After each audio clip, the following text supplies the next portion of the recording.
Amis passionnés d'astrologie et d'actualité, je vous souhaite la bienvenue pour cette nouvelle vidéo dans laquelle nous allons parler du Libra, qui est la monnaie virtuelle de Facebook dont vous avez certainement déjà entendu parler et pour cause puisque son lancement est prévu pour le printemps 2020, donc ça arrive très très vite. Donc cette vidéo, vous allez voir, s'inscrit dans le prolongement ou en tout cas en annexe des prochaines vidéos que je vous proposerai sur les prévisions traditionnelles, prévisions et prédictions 2020 et pour les années futures. Alors vous avez certainement déjà entendu parler du Bitcoin et de la crypto-monnaie. Alors c'est vrai que ces notions sont assez floues, sont assez abstraites pour le néophyte donc que nous sommes. En tout cas, je m'inclus dedans puisque je ne suis pas un spécialiste de la crypto-monnaie. Mais en 2020 et pour les années futures, il va véritablement falloir qu'on s'y mette puisque nous allons entrer de toute façon dans l'univers des devises électroniques qui va révolutionner notre existence pour le meilleur comme pour le moins bon. Alors, il est très intéressant de noter cette correspondance étonnante entre ce mot Libra, donc qui veut dire équilibre et qui représente justement le signe de la balance en astrologie. C'est le terme anglo-saxon ou latin pour désigner le septième signe du zodiaque. Vous avez très probablement déjà vu cette autre appellation. Les initiés et les passionnés d'astrologie le savent, la balance, ça symbolise bien sûr la justice, la notion d'équité, la notion d'équilibre que l'on peut avoir dans les échanges, dans les interactions sociales, quelles qu'elles soient d'ailleurs, que ce soit les relations professionnelles, les relations commerciales. Également d'ailleurs on retrouve pour les anciens, ceux qui se souviennent de la balance de Robert Val, donc qui sert justement, qu'on retrouve beaucoup dans les marchés, qui existent encore il me semble. C'est vrai qu'aujourd'hui on utilise beaucoup plus les balances électroniques, mais dans le passé on avait cette fameuse balance traditionnelle avec le poids, les deux poids d'un côté, et puis de l'autre côté on mettait les fruits et les légumes. Et donc on avait cet équilibre à un moment donné qui s'établissait et donc qui définissait le prix que l'on devait payer. Donc là on retrouve bien cette notion monétaire, on retrouve bien cette notion d'échange commercial, cette notion aussi de diplomatie, où on a une discussion pour trouver un terrain d'entente. Donc on a bien la notion monétaire. Et on a également, bien sûr, vous le savez, la balance, c'est aussi le signe de l'amour, d'ailleurs, qui est gouverné par Vénus. Vénus qui est la planète de l'affect, qui est la planète de l'amour, avec Saturne qui est la planète de la justice. D'ailleurs, lorsque l'on décide de se marier, on passe devant le maire. Donc là, on retrouve bien donc cette notion de validation, de justice, donc il vient certifier ou on vient signer, on vient parapher donc son contrat de mariage. Donc là, on parle bien des contrats. Donc on retrouve bien à la fois le contrat de mariage que l'on peut avoir dans le domaine sentimental comme le contrat commercial.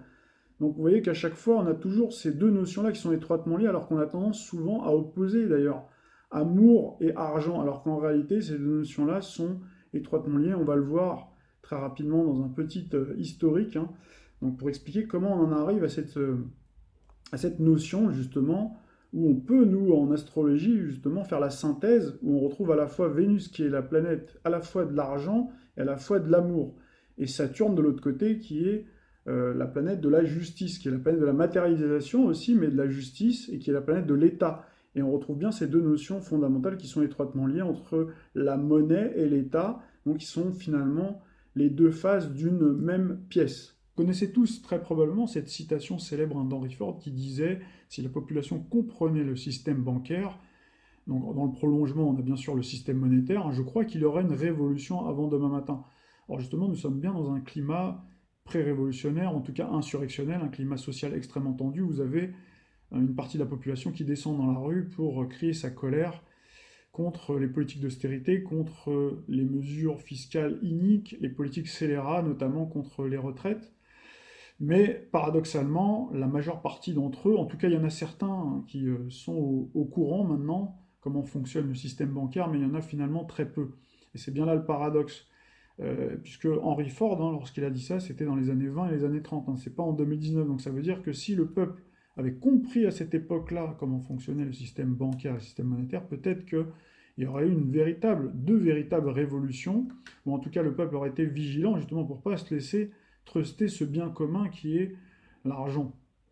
Et aujourd'hui, il ne serait pas amené à sortir et à se battre contre des moulins à vent, contre des États qui, de toute façon, ce sont des États fantoches, en tout cas des dirigeants fantoches, où les centres de pouvoir aujourd'hui sont ailleurs, puisque nos dirigeants ont bien pris le soin de mettre donc les centres de pouvoir, les cœurs névralgiques du pouvoir, très éloignés justement des populations pour qu'il n'y ait aucune prise et que les gouvernements puissent prendre des mesures qui vont dans le sens de l'intérêt de ceux qui les ont fait élire, de ceux qui les ont mis au pouvoir, c'est-à-dire les intérêts privés, les grands trusts dont on a déjà parlé, les trusts géants, dont justement Facebook fait partie. Il fait partie justement de ces fameuses GAFAM.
Dans la vie, il y a deux grands mystères, l'amour et l'argent. Qu'est-ce que l'amour? La question a été explorée à fond, dans les romans, les chansons, les films, à la télévision. Mais pas la question, qu'est-ce que l'argent? La théorie de l'argent n'a jamais inspiré de film à grand succès, et ça n'a rien d'étonnant. Rien d'étonnant non plus qu'elle ne soit presque jamais mentionnée dans nos écoles. D'où vient l'argent? La question évoque généralement l'image de la fabrication des billets ou des pièces. En effet, on croit souvent que c'est le gouvernement qui crée l'argent. C'est vrai, mais seulement en partie. Ces symboles en papier et en métal que nous appelons l'argent sont en fait fabriqués par une agence fédérale, la monnaie. Mais la plus grosse quantité d'argent en circulation n'est pas fabriquée par la monnaie. Tous les jours, des montants colossaux d'argent sont créés par des entreprises privées, par les banques. On croit souvent que les banques prêtent l'argent, que les déposants leur ont confié. Mais pas du tout. En fait, les banques créent l'argent qu'elles prêtent, pas à partir de leurs bénéfices, ni à partir de l'argent déposé, mais directement à partir des promesses de remboursement faites par les emprunteurs. La signature d'un emprunteur l'engage à payer le montant de son emprunt plus des intérêts. Sinon, il perd la maison, la voiture ou tout autre bien qu'il a acheté. C'est une très lourde obligation pour l'emprunteur. En contrepartie, que fait la banque? Elle crée le prêt par un tour de passe-passe. Elle l'inscrit au compte de l'emprunteur. Ça vous semble un peu exagéré? Impossible, direz-vous? Voyons un peu comment ce miracle bancaire se produit.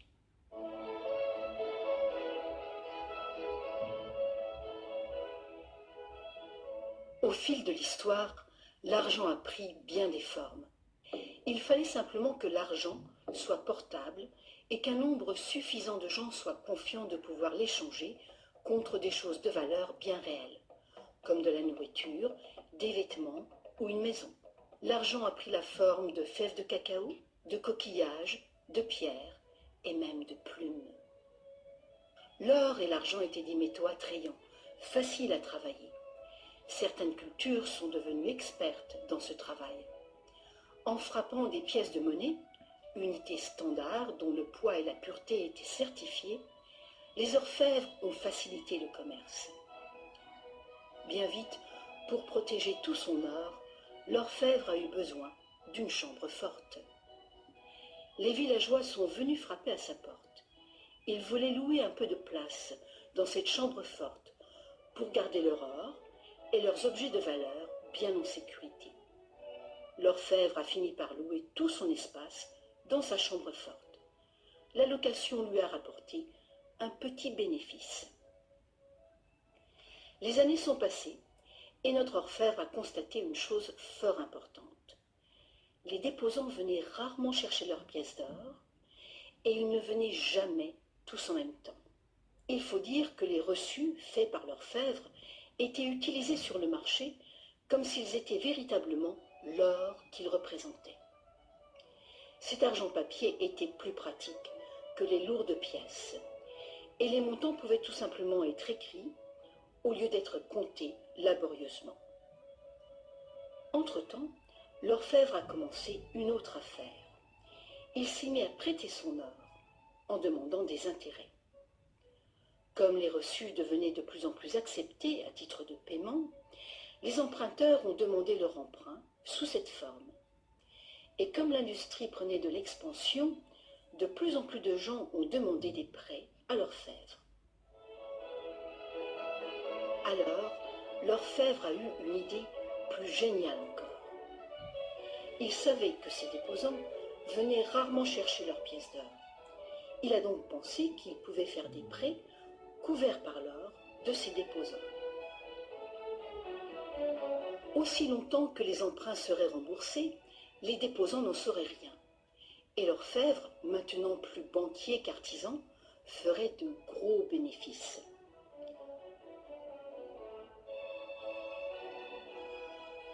Pendant des années, en secret, l'orfèvre a tiré de bons revenus des intérêts sur les dépôts de ses clients. Maintenant gros prêteur, il devenait sans cesse plus riche et il commençait à étaler ses richesses. Les gens l'ont alors soupçonné de dépenser l'argent de ses déposants. Ensemble, ils l'ont menacé de retirer tout leur or si l'orfèvre ne s'expliquait pas sur sa richesse si soudaine. Contrairement à ce qu'on pourrait croire, la situation n'a pas tourné au désastre pour l'orfèvre. Malgré sa duplicité, il a pu montrer que les déposants n'avaient rien perdu. L'or était toujours en sécurité dans la chambre forte. Au lieu de reprendre leur or, les déposants ont demandé à l'orfèvre, devenu leur banquier, de leur verser une partie des intérêts. C'est ainsi que les banques sont nées. Le banquier payait un taux d'intérêt bas sur les dépôts et il faisait payer un dépôt d'intérêt plus élevé sur les prêts.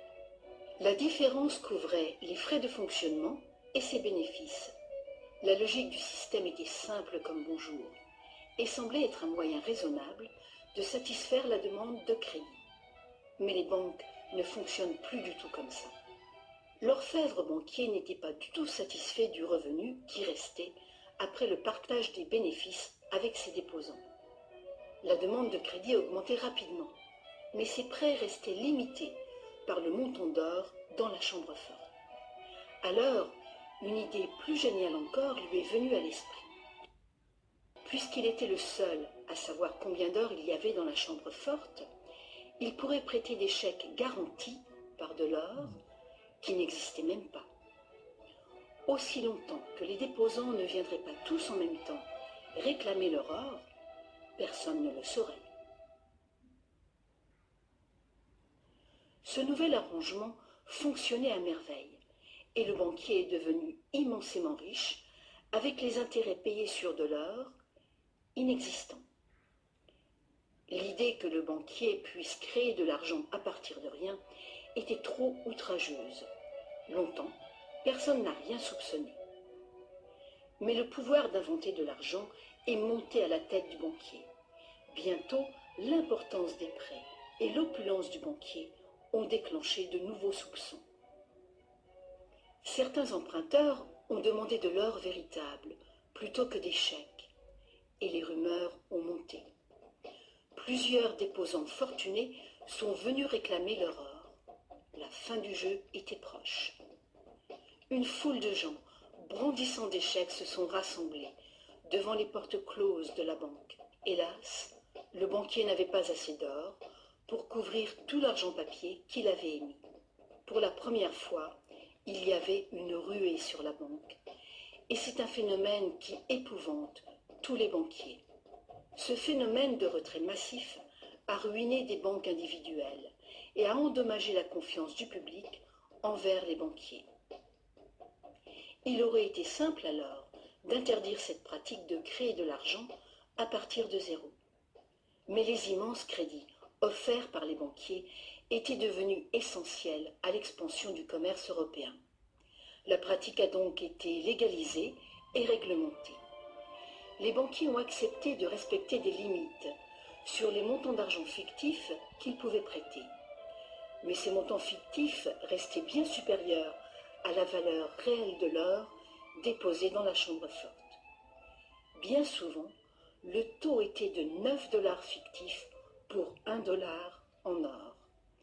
Des inspections surprises permettaient de faire respecter ces réglementations. Un arrangement a aussi été conclu. En cas de ruée sur une banque, les banques centrales soutiendraient les banques locales en leur prêtant de l'or.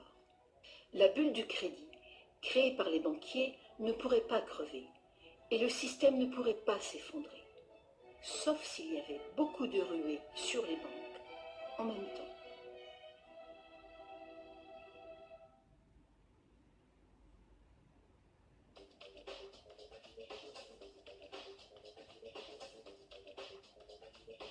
Petit à petit, le système de réserve fractionnelle, soutenu par une banque centrale, est devenu le système monétaire dominant dans le monde.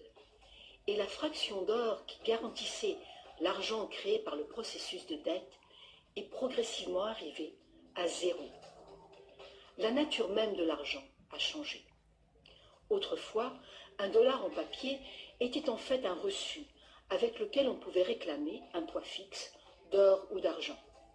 Actuellement, un dollar papier ou un dollar numérique peut uniquement être échangé pour un autre dollar papier ou un autre dollar numérique. Autrefois, le crédit créé par une banque privée existait sous forme de billets de banque privée. Les gens avaient le droit de refuser ces billets, tout comme ils peuvent refuser un chèque personnel aujourd'hui.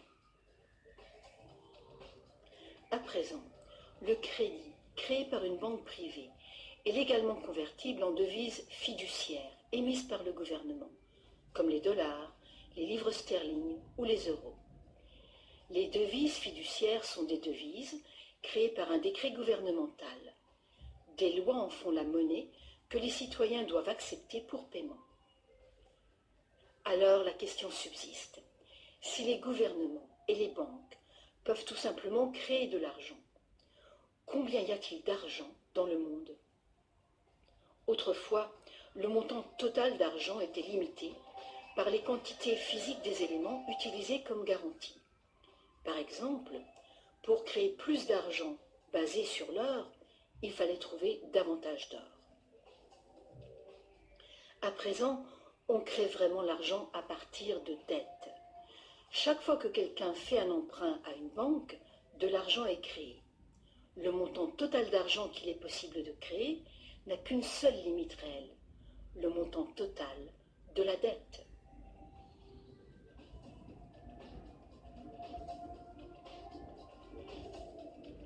Les gouvernements placent une limite légale sur la création d'argent fictif, en imposant des règles sur les obligations de réserve fractionnelles.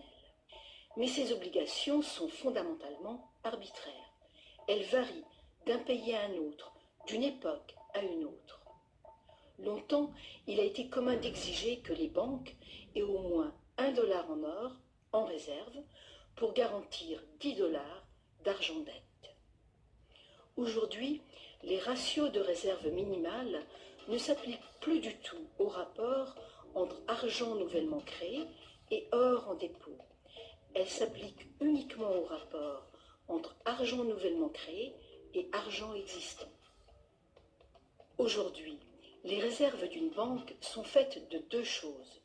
Le montant en devise bien réelle qu'elle a déposé à la banque centrale et le montant total de son argent dette. Petite illustration. Imaginons qu'une nouvelle banque vient de démarrer et qu'elle n'a pas encore de déposants. Mais ces investisseurs ont déjà fait un dépôt de réserve de 1111 dollars et 12 cents en cash. Le ratio de réserve est de 9 pour 1. Étape numéro 1. La banque accueille son premier client pour un emprunt. Notre client a besoin de 10 000 dollars pour une voiture d'occasion. Avec un ratio de 9 pour 1, la réserve déposée autorise la banque à créer légalement, comme par magie, 9 fois ce montant, soit 10 000 dollars. Ces 10 000 dollars n'existent nulle part physiquement. C'est de l'argent nouveau, tout simplement versé au compte de l'emprunteur en tant que crédit. C'est de l'argent dette. L'emprunteur peut faire un chèque pour payer sa voiture. Étape numéro 2. La vendeuse de la voiture dépose les 10 000 dollars d'argent nouveau à sa banque. Contrairement à l'argent déposé à la banque centrale, cet argent nouveau ne peut pas être multiplié par le ratio de réserve. Il doit être divisé par ce ratio. Avec le même ratio de 9 pour 1, il est donc possible de créer un nouveau prêt de 9 000 dollars à partir du premier dépôt de 10 000 dollars. Étape numéro 3. Si ces 9 000 dollars sont déposés par une troisième personne, à la même banque ou dans une autre banque, ils permettent légalement un troisième crédit bancaire, cette fois pour 8 100 dollars. Comme les poupées russes, qui s'emboîtent et deviennent toujours plus petites, chaque nouveau dépôt peut mener à un prêt toujours plus petit, et cette série décroissante est infinie. Par contre, si l'argent fictif créé par l'emprunt n'est pas déposé à la banque, le processus s'arrête. C'est la partie imprévisible du mécanisme de création de l'argent. Bonjour à tous. L'enjeu de cette vidéo, c'est qu'en 3 minutes et quelques, vous compreniez pourquoi et comment les banques ont le pouvoir. Si j'y parviens, partagez-la. Qui crée la monnaie que nous échangeons tous les jours? C'est une question fondamentale. Qui que vous soyez, vous dépendez d'elle, pour vous vêtir, vous nourrir, vous loger. Nous dépendons tous de la monnaie, et pourtant certains ont le pouvoir de la créer. Beaucoup croient que la création monétaire est gérée par les instances étatiques, qu'elle est régulée par des gens sérieux, qui savent ce qu'ils font. Il n'y a rien de plus faux. La monnaie, qui circule sur nos comptes bancaires, est créée par les banques privées lorsque l'un d'entre nous s'endette. C'est très simple à comprendre. Lorsque vous allez demander 100 000 euros à votre banque pour acheter une maison, vous vous endettez. La banque va inscrire ces 100 000 euros sur votre compte bancaire sans les avoir elle-même, par un simple jeu d'écriture comptable. Aussi fou que cela puisse paraître, elle crée la monnaie à partir de rien. Elle a ce pouvoir. Vous allez donc payer votre maison avec cet argent nouvellement créé qui va passer sur le compte du vendeur de la maison. Ce dernier va ensuite par exemple se payer un restaurant. Le restaurateur va rémunérer son employé qui va lui-même acheter autre chose et ainsi de suite. Tout ça à partir de la monnaie créée par votre banque à partir de rien. Cette monnaie passe de main en main, elle entre en circulation. C'est ce qu'on appelle l'argent dette. Votre propre argent, l'argent que vous avez sur votre compte en banque actuellement, si on retrace son cheminement, il provient initialement de quelqu'un qui s'est endetté auprès d'une banque et qui bosse pour rembourser sa dette. Et lorsqu'il aura fini de la rembourser, par son labeur à la sueur de son front, comptablement, il y aura destruction monétaire. Donc pour qu'il y ait toujours de la monnaie en circulation, il faut en permanence que des gens, des institutions ou des États s'endettent auprès des banques privées. La dette est le moteur du système économique actuel. Sans dette, pas de monnaie. Et il faut toujours plus de dettes. Pourquoi? Parce que quand la banque prête 100 000, nous devons rembourser 105 000. Et oui, il faut aussi rembourser les intérêts qu'empoche la banque. Mais la banque ne les a pas créés au moment de notre emprunt, puisqu'elle n'a créé que 100 000. Il faut donc une autre dette ailleurs dans l'économie pour injecter les 5 000 correspondant aux intérêts que nous devrons lui rembourser. C'est sans fin, c'est une spirale, une fuite en avant. Les médias nous mentent quand ils parlent de la dette. Non seulement elle est irremboursable, mais elle ne cessera jamais de croître. Ce n'est pas une aberration mathématique, le système est conçu comme cela. Il est fondé sur la dette. Qu'est-ce que ça fait, me direz-vous? Mais c'est très grave que les choses fonctionnent ainsi. Car au fond, une dette, c'est quoi? C'est un rapport de subordination. Si moi, demain, parce que vous ignorez que l'oxygène est libre, j'avais le pouvoir de vous louer de l'oxygène contre intérêt, vous auriez tous une dette envers moi. Vous auriez à travailler pour me rembourser l'oxygène que j'aurais indûment privatisé et que je vous aurais prêté. Vous seriez mes obligés. Eh bien pour la monnaie, c'est la même chose. Les banques privées nous louent l'argent qui circule dans l'économie. Nous travaillons toute notre vie à leur rembourser ce service qu'elles nous rendent. Tout ça à cause de notre ignorance à tous et de la confiance que nous plaçons naïvement dans ce système. Parce qu'on nous a fait croire que l'économie c'est compliqué et que ça ne regardait que les spécialistes, nous avons laissé aux banques privées le pouvoir incommensurable de créer la monnaie dont nous avons tous besoin et qui devrait être un bien public, régulé par des instances démocratiques, voire même créé de façon totalement décentralisée. Voilà pourquoi nous sommes pieds et poings liés au système financier. Nous avons laissé nos dirigeants politiques privatiser la planche à billets, privatiser la monnaie. Oui, l'euro est une monnaie privée, produite par des banques privées. Et qu'est-ce qu'on doit en conclure de tout ça? Eh bien que les banques ont le pouvoir, tout simplement, et que nous travaillons tous pour elles. Théorie du complot? Non. François Hollande ne disait-il pas la même chose? Souvenez-vous de son discours. Il n'a pas de nom, pas de visage, pas de parti. Il ne présentera jamais sa candidature. Il ne sera donc pas élu, et pourtant il gouverne. Cet adversaire, c'est le monde de la finance. Et en effet, avec le pouvoir de création monétaire, les banques sont le sommet du système, au-dessus des États-nations, au-dessus de la démocratie. Mais ce système n'est pas invulnérable. Qu'est-ce qu'on peut faire, me direz-vous? Comprendre que leur force, c'est notre ignorance.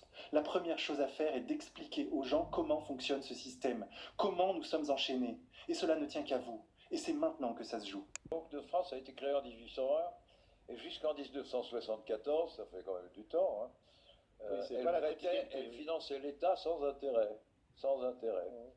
Si on était resté là, aujourd'hui, avec tous les emprunts qu'on a fait depuis, puisqu'on emprunte tous les ans, la dette publique française serait de 16 ou 17% du produit national brut. Mais en 1974, on a eu une loi stupéfiante, ça s'appelle la loi bancaire, qui a interdit à l'État de se financer sans intérêt auprès de la Banque de France, et qui a obligé notre État, nous faisions comme les Allemands, tout le monde, c'était un peu la mode, c'était une façon de penser.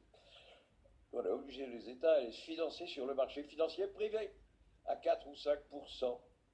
Et du coup, notre dette, elle est maintenant à 90-91% du produit national brut. C'est un peu effrayant. La dette s'est moins augmentée du surplus post-Lehman Brothers que j'évoquais tout à l'heure. Ce qui veut donc dire d'abord que l'humanité a vécu quelques siècles en se finançant à l'œil et sans avoir de crise de la dette souveraine. Ça donne des idées tout de même. Quand on sait que les banques centrales américaines a, depuis ça, pour éviter la récession, fait bien plus que tous les autres, en prêtant 1200 milliards de dollars en plus des 700 milliards du plan Obama officiel, à 0,01% d'intérêt aux banques en difficulté, les banques qui nous avaient mis dans la difficulté, mais qui étaient elles-mêmes, trouvaient leur argent pour s'en sortir à 600 fois plus cher le loyer de l'argent que la pauvre Grèce, et même à 300 fois plus cher que nous. Qu'est-ce que c'est que ce jeu imbécile? Il est donc possible de l'éviter. On pouvait faire autrement, mais on n'a pas fait autrement. Donc les règles du jeu sont là, et maintenant on est coincé, il faut payer la dette. Vous êtes économiste financier, vous avez publié Sire surtout ne faites rien, vous nous avez assez aidé aux éditions Jean-Cyril Godefroy, c'est le dernier livre en date, vous en avez écrit plusieurs, et notamment un en 2001, Des lions menés par des ânes, aux éditions Robert Laffont. Vous dénonciez l'euro. Alors il fallait nécessairement qu'on profite de votre passage avec Xerfi Canal pour vous demander votre analyse de ce qui se passe dans la zone euro aujourd'hui. Qu'est-ce que vous en pensez? On est dans une crise, on est dans une impasse, on ne peut pas en sortir? Mais écoutez, on a fait une erreur économique absolument invraisemblable sur la nature de la monnaie. Si je peux vous donner 2 ou 3 explications. Allez-y, je vous en prie. Parce que qu'est-ce que c'est qu'une monnaie? Pourquoi une monnaie a de la valeur? Parce qu'après tout, ça ne coûte rien à produire, ça ne peut rien valoir ce truc-là. Une monnaie a de la valeur, il y avait 3 explications. Vous aviez l'explication d'Aristote qui disait que la monnaie, c'était l'argent métal en Grèce, avait de la valeur parce que ça coûtait très cher à produire. Mais on sait qu'il y a la valeur travail, ça a été prouvé comme étant quelque chose qui ne marche pas. Donc on sait que il explique en quelque sorte l'état en or, c'est une négation. Ça n'est pas une réalité économique. La deuxième, c'était Platon, qui disait, écoutez, la monnaie c'est une convention sociale, tous les deux on accepte la monnaie, donc ça va bien, c'est parfait. Et la troisième, c'était le Christ, qui a dit quelque chose de très profond avec l'histoire du pharisien et de la pièce. Quand on lui montre la pièce avec il dit, qui a-t-il sur cette pièce? On lui dit, il y a César. Et il dit, rendez à César ce qui est à César, et à Dieu ce qui est à Dieu. C'est la formule. La monnaie, c'est César. La monnaie, c'est l'État. L'État, c'est l'expression d'une nation qui veut vivre ensemble. Vous savez, c'est la définition de Renan. C'est une nation, c'est une volonté de vivre ensemble. Pour qu'une nation vive, il faut qu'il y ait quelqu'un qui vous délégue le monopole de la violence légitime. C'est l'État. Cet État, il a besoin de fonctionner, et donc il lève des impôts. ce que j'essaye de dire, si vous voulez, c'est que la nation et la monnaie, c'est l'envers et l'endroit de la même chose. Et alors, vous êtes en train de dire que ça ne peut pas tenir. Ben, puisque l'Europe n'est pas une nation, c'est une civilisation. Vous venez de voir, au travers de ces courts extraits de vidéos, très sommairement, l'histoire du système monétaire tel qu'il existait jusqu'à présent. Donc ça me paraissait une piqûre de rappel nécessaire pour comprendre vers quel système monétaire nous allons tendre, et aussi de comprendre que, contrairement à ce que dit M. Charles Gave, qui est par ailleurs un économiste brillant, il disait que, dans l'extrait que vous venez de voir, qu'on a fait une erreur monumentale sur la nature de la monnaie, alors qu'en réalité ce n'est pas une erreur. Contrairement à ce qu'il écrivait en 2001, il parlait des lions menés par des ânes, en l'occurrence, ce sont des idiots. Donc ils nous ont pendu cette histoire d'euros et tout ce système monétaire, alors qu'en réalité c'est un processus donc, qui a été conçu, c'est une toile qui a été tissée sur plusieurs décennies et qui arrive aujourd'hui à son point culminant, qui arrive donc à son épilogue pour passer justement vers ce nouveau système monétaire, donc des fameuses monnaies électroniques. En anglais, le slogan de Mark Zuckerberg, le PDG de Facebook, le futur sera privé. Lorsqu'on parle du futur, on fait allusion au Verseau, qui est le signe de l'anticipation, le signe du futur, le signe des nouveaux concepts, c'est aussi le signe du virtuel et du monde d'Internet.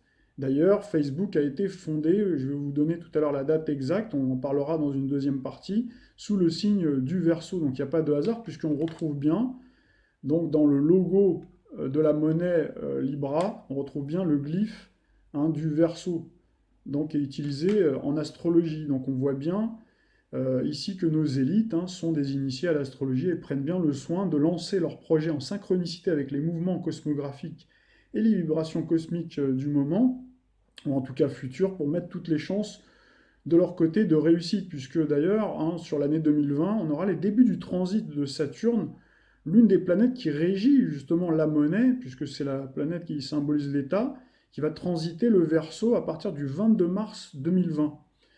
Donc on voit bien qu'ils ont programmé ce lancement-là, on nous parle bien du printemps, donc là on va bien avoir Saturne qui transitera le Verseau donc en synchronicité, et on parle bien aussi d'une monnaie 2.0, là on retrouve bien 2020, donc là on a bien 2.0.